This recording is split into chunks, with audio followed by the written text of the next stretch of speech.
Did you know that when it comes to going public in the US, there are really two major routes? Most companies either choose the New York Stock Exchange or the NASDAQ. Same country, same city, New York. But these two exchanges? Totally different style. Let's start with the basics. The NYSE, that's the New York Stock Exchange, was founded way back in 1792. It's old school, traditional, and known for that iconic bell ringing every morning. This is the home of legacy companies, Coca-Cola, JP Morgan, Goldman Sachs, even Alibaba.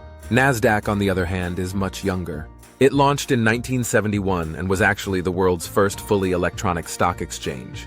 No floor traders, no bell. Everything is digital, fast, and efficient. Now, who lists where?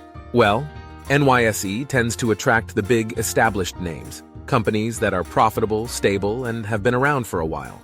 NASDAQ is the go-to for tech and innovation. Think Apple, Google, Tesla, Nvidia, Meta. Yeah, they're all on NASDAQ. Next, let's talk about what it takes to actually get listed. To list on NYSE, you'll need at least $15 million in shareholder equity, a market value of around $100 million or more, and 3 years of consistent profits. It's strict. It's expensive. Listing fees typically start around $500,000. NASDAQ is more flexible. The minimum equity required is just $5 million, and there are different market tiers depending on your stage.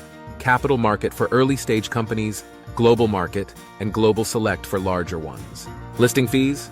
They start as low as $75,000. Now here's where it gets really interesting, how IPO pricing works. At NYSE, most IPOs are underwritten the traditional way. You work with big banks like Goldman Sachs or Morgan Stanley, and they buy the shares from you, then sell them to the public. This model offers stability, but the underwriters set the price. Founders and executives? You have less control over the outcome. At NASDAQ, companies often use book building, where the price is based on investor demand from roadshows. This gives you more flexibility, more control, and better real-time feedback from the market. Plus, NASDAQ supports direct listings and SPACs, which many startups prefer. So how much can you raise? Typical IPOs raise anywhere from $30 million to $100 million, sometimes more, depending on your story, valuation, and demand. Let's recap.